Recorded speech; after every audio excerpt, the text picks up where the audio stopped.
पिता ईश्वर का अनुग्रह, पुनर्जीवित यीशु मसीह की दया और पावन आत्मा की शांति आप हर एक परिवार के साथ हो। मेरे प्रिय माता पिताओं, भाई बहनों एवं बच्चों, पारिवारिक जीवन में दुख कष्ट को कैसे ग्रहण करें या उसका सामना करें, आज मैं इसी के विषय में आपके साथ 2-3 शब्द बांटना चाहती हूँ। सर्वप्रथम आइए हम देखें नासरत के पवित्र परिवार, जहाँ यीशु, मरियम और योसेफ रहते थे।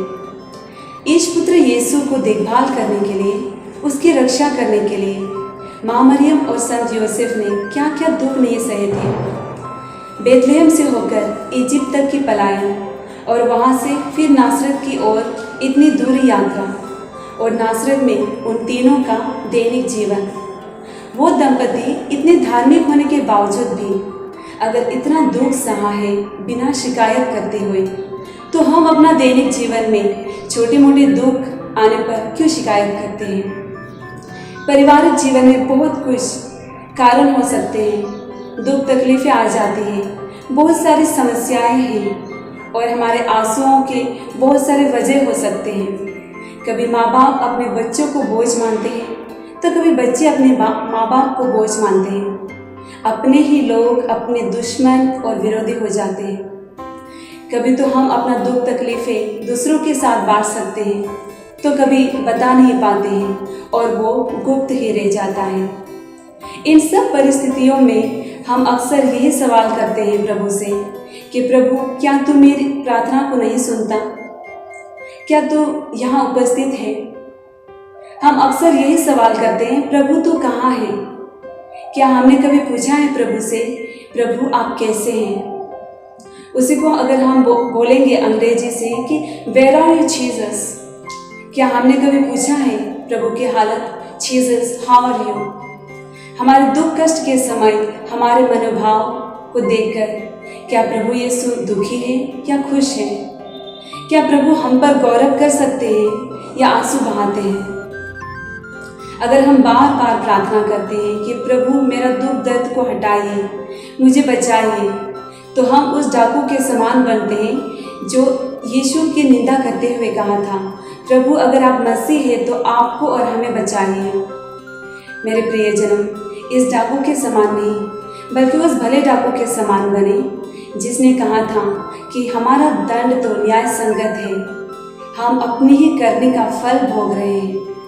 जी हाँ, इस मनोभाव को जब हम अपनाएं, हम भी कहें कि हमारा दंड न्याय संगत है, हम अपने ही करने का फल भोग रहे हैं, ये सारे दुख कष्ट हमारे शुद्धिकरण के लिए हैं, तो हम भी यीशु की आवाज़ को हमारे दिल में सुन सकेंगे कि मेरी प्रिय पुत्री या मेरा प्रिय पुत्र, आज ही तुम मेरे साथ परलोक में होंगे। यीशु नहीं कहते हैं कि मरने के बाद, लेकिन जब भी ये मनोभाव को हम अपनाते हैं, उसी क्षण से हम परलोक यानी कि स्वर्गराज का महसूस कर सकते हैं। ईश्वर दयालु है, वो कभी किसी को सजा नहीं देते। इस दुख कष्ट हम लोग को हमारे गलतियों को सुधारने को कहती है।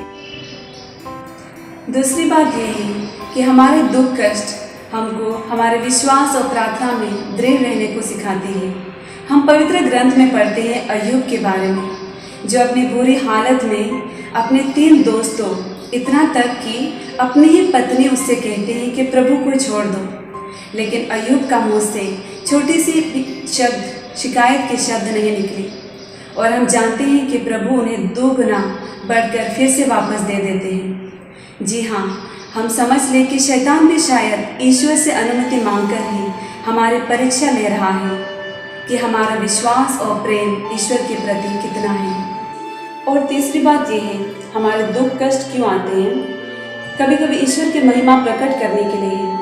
संत यूहन्ना के अनुसार अध्याय 9 पर संख्या 2 में हम पढ़ते हैं, जब अंधे को देखकर शिष्य लोग यीशु से पूछते हैं, गुरुवर किसने पाप किया था, इसने या इसके माँ बाप ने? यीशु उत्तर देते हैं, ना इसने पाप किया और ना ही इसके माँ बाप ने। ये अंधे हैं क्योंकि ईश्वर का महिमा प्रकट करने के लिए।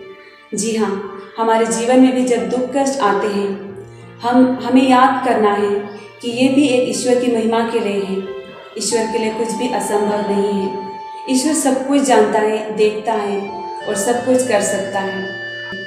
जी हाँ, हमारे दुख कष्ट द्वारा हम ईश्वर की महिमा को दिखा सकते हैं, क्योंकि ईश्वर के लिए कुछ भी असंभव नहीं है। वे सब कुछ जानते हैं, सब कुछ देखते हैं। तो आइए इस दुख कष्ट को उठाने के लिए ये एक सुअवसर है, इसको हम ना खोएं, क्योंकि हम याद करते हैं प्रेरित लोग भी, जब उन प्रेरित चरित्र में हम पढ़ते हैं अध्याय 5 पद संख्या 40 से, जब इतने धमकी मिलने के बावजूद भी, कोड़े मिलने के बावजूद भी इन दोनों ने जब महल से निकल गए थे तो आनंदित होकर निकले थे, क्योंकि ईसा के नाम के कारण अपमानित होने योग्य समझे गए थे। जी हाँ, इन सब अवसर बस कई लोगों को ही मिलते हैं। तो आइए हम सब ख्रिस्ती हैं, ख्रिस्त के पीछे आने वाले, ख्रिस्त के पीछे क्रूस उठाकर आने वाले। अगर ईश्वर की इच्छा यही है कि हम क्रूस उठाएं, हम जितनी भी प्रार्थना करें, ये दुख कष्ट हमारे जीवन में रहेंगे, क्योंकि हमने कभी नहीं सुना था जिस रात को प्रभु यीशु को हवाले कर दिए गए थे, माँ मरियम ने ना ही रात्रि जागरण की और ना ही उपवास किए थे कि पिता ईश्वर से प्रार्थना करते हुए कि मेरे पुत्र यीशु को क्रूस नहीं चाहिए। शायद वो प्रार्थना यही की थी कि यीशु को बल प्राप्त हो।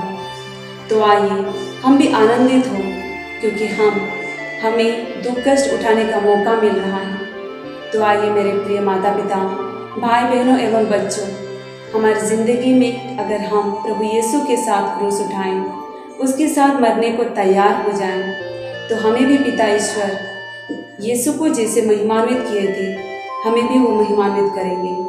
त्रिएक ईश्वर की कृपा, पवित्र परिवार के आशीष और विशेष करके CSN समाज के सभी नासरत बहनों की मध्यस्थताएं आप हर एक परिवार के साथ हो। आमीन। जी।